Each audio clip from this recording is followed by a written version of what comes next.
বলয়গ্রাস সূর্যগ্রহণ 17 ফেব্রুয়ারি 2026 মঙ্গলবার। শিবরাত্রির পর হতে যাচ্ছে বলয়গ্রাস সূর্যগ্রহণ। আজ আমরা সারা বিশ্বের এই সূর্যগ্রহণের সময়সূচি, গ্রহণে কী কী বর্জনীয়, কী কী করবেন সেই সম্পর্কে জানব। 2026 সালের প্রথম সূর্যগ্রহণ 17 ফেব্রুয়ারি মঙ্গলবার বলয়গ্রাস সূর্যগ্রহণ। তবে ভারত, বাংলাদেশে অদৃশ্য থাকবে এই সূর্যগ্রহণ। এই গ্রহণ কোথায় দৃশ্যমান হবে? এই গ্রহণ দৃশ্যমান হবে আর্জেন্টিনার দক্ষিণাংশে, চিলি, দক্ষিণ আফ্রিকা, মরিশাস, জিম্বাবুয়ে, পূর্ব আফ্রিকার সেশেলস এবং অ্যান্টার্কটিকায়, দক্ষিণ প্রশান্ত মহাসাগরে, দক্ষিণ আটলান্টিক মহাসাগরে এবং ভারত মহাসাগরে দৃশ্যমান হবে এই সূর্যগ্রহণ। বলয়গ্রাস সূর্যগ্রহণ কি? এদিন চাঁদ নিজ কক্ষপথে ঘুরতে ঘুরতে চলে আসবে পৃথিবীর মাঝে এবং সূর্য, চন্দ্র ও পৃথিবী থাকবে একই সরল রেখায়। সূর্যের চতুর্দিকে দেখা যাবে আংটির মতো অগ্নিবলয়। এই বলয়গ্রাস সূর্যগ্রহণের গ্রাসমান 0.962 এবং গ্রহণের স্থিতিকাল 4 ঘন্টা 31 মিনিট। বলয়গ্রাস স্থিতিকাল 2 ঘন্টা 20 মিনিট। এই সূর্যগ্রহণ দেখতে পাবেন সমগ্র বিশ্বের মাত্র 17 কোটি জনসংখ্যা, অর্থাৎ সমগ্র বিশ্বের মাত্র 2%। এখন আমরা সারা বিশ্বের এই গ্রহণের সময়সূচি জানব। প্রথমে আমরা দৃশ্যমান স্থানের সময়সূচি প্রদান করছি। আর্জেন্টিনা, চিলিতে দৃশ্যমান থাকছে। গ্রহণ শুরু আর্জেন্টিনা, চিলির সময় অনুযায়ী ভোর 6টা 57 ঘটিকায় এবং সমাপ্তি হবে 17 ফেব্রুয়ারি সকাল 11টা 28 ঘটিকায়। সাউথ আফ্রিকাতে দৃশ্যমান থাকছে। গ্রহণ শুরু সাউথ আফ্রিকার সময় অনুযায়ী 17 ফেব্রুয়ারি দুপুর 11টা 57 ঘটিকায়, সমাপ্তি বিকেল 4টা 28 ঘটিকায়। পেরু কলম্বিয়াতে অদৃশ্য থাকছে। গ্রহণ শুরু পেরু কলম্বিয়ার সময় অনুযায়ী ভোর 4টা 57 এবং সমাপ্তি সকাল 9টা 28। মেক্সিকোতে অদৃশ্য। গ্রহণ শুরু ভোর 3টা 57, সমাপ্তি সকাল 8টা 28। ভারতে অদৃশ্য থাকছে। গ্রহণ শুরু 17 ফেব্রুয়ারি ভারতের সময় অনুযায়ী দুপুর 3টা 27 ঘটিকায়, সমাপ্তি হবে সন্ধে 7টা 58 ঘটিকায়। বাংলাদেশ অদৃশ্য থাকছে। গ্রহণ শুরু বাংলাদেশের সময় অনুযায়ী বিকেল 3টা 57 ঘটিকায়, গ্রহণ সমাপ্তি রাত্রি 8টা 28 ঘটিকায় 17 ফেব্রুয়ারি। নেপালে অদৃশ্য। গ্রহণ শুরু বিকেল 3টা 42, গ্রহণ সমাপ্তি রাত্রি 8টা 13 ঘটিকায়। মালয়েশিয়া, সিঙ্গাপুরে অদৃশ্য থাকছে। গ্রহণ শুরু বিকেল 5টা 57 ঘটিকায়, গ্রহণ সমাপ্তি রাত্রি 10টা 28 ঘটিকায়। অস্ট্রেলিয়াতে অদৃশ্য।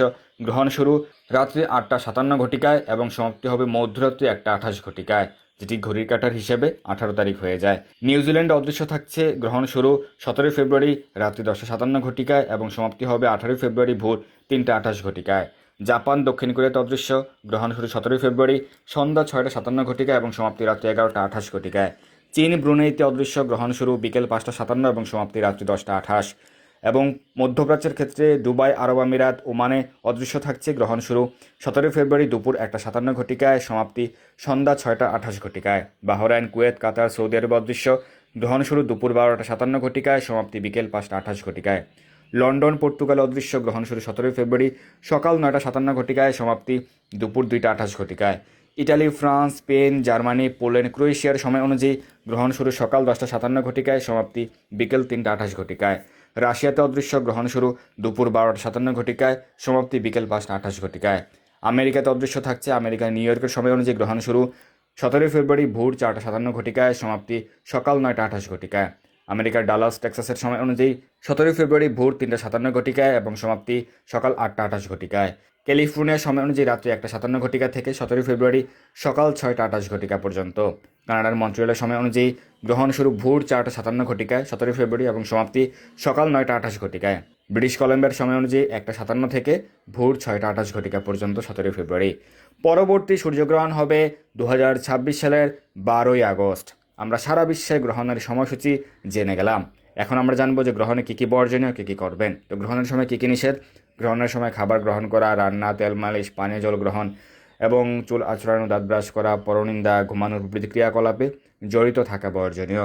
গর্ভবতী মায়েদের ক্ষেত্রে বাইরে বের হওয়া এবং সূর্যের দিকে তাকানো বর্জনীয়। বস্ত্র সেলাই করা, পাঁপড় ভাজা, সবজি বানানো প্রভৃতি বর্জনীয়। তো গ্রহণের সময় কী কী করবেন? গ্রহণের সময় বেশি বেশি হরিনাম জপ, হরিনাম কীর্তন, শাস্ত্র পাঠ, অধ্যয়ন, আলোচনা করা এবং আপনার ফোনে কৃষ্ণ কথা শ্রবণ, কীর্তন মেলার হরিনাম সংকীর্তন শ্রবণ করতে পারেন। যেহেতু এবার চলছে এই সময়ে মায়াপুর কীর্তন মেলা, আপনারা মায়াপুর কীর্তন মেলার হরিনাম সংকীর্তন শ্রবণ করতে পারেন। এবং গর্ভবতী মায়েরা জপমালা জপ করতে অনিচ্ছুক হলে বা সমস্যা হলে হাতের আঙুল সোজা রাখতে হয়, তো মুখে মুখে হরিনাম জপ কীর্তন করতে পারেন, শ্রবণ করতে পারেন। কৃষ্ণ কথা শ্রবণ, হরিনাম সংকীর্তন শ্রবণ করবেন। সকলের ক্ষেত্রে গ্রহণ শেষ হওয়ার পর বা গ্রহণের শেষের দিকে স্নান করতে হয়। শুদ্ধ ব্রাহ্মণ বৈষ্ণবকে দান করা যায়। এবং রান্নাকৃত খাবার ফেলে দিয়ে চুলা ধুয়ে পুনরায় রান্না করতে হয়।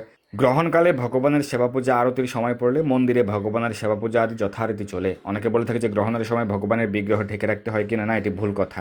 ভগবানের সেবা পূজা আরতি যথারীতি চলবে। এই বছরের এই সূর্যগ্রহণের দিন যদি কেউ গঙ্গা স্নান করেন তাহলে সহস্র গাভীদানের ফল লাভ হয়, 1000 গোদানের ফল লাভ হয়। তাই আপনারা এই দিন গঙ্গা স্নান করতে পারেন গ্রহণ সময়কালে।